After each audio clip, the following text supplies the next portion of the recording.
તો સુરતના વેસુમાં રફતારના કહેર યથાવત છે। સ્ટન્ટ કરતા કાર ડિવાઈડર સાથે અથડાઈ છે।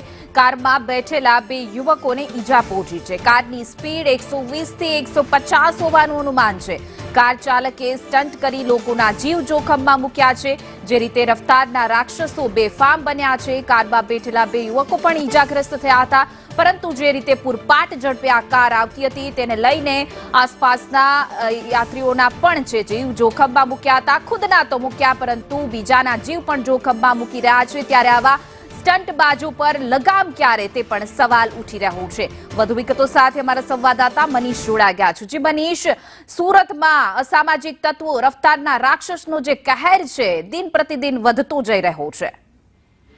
જી બિલકુલ, વાત કરીએ તો સુરતના પોસ્ટ વિસ્તાર વેસુ વિસ્તારની આ ઘટના છે, જ્યાં ગત રાત જે બેફામ કાર ચાલક છે એ કાર છે 120 ની ઉપર દોડાવી હતી। ત્યારબાદ સ્ટેરિંગ પરથી કાબુ ગુમાવતા તેને ડિવાઈડર સાથે કાર ભટકાવી હતી।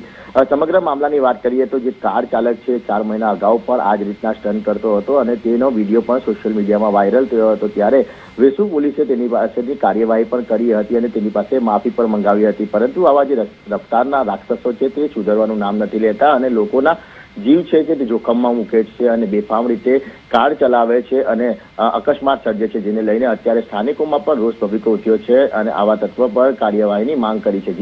જી મનીષ, સમગ્ર માહિતી બદલ આપનો આભાર।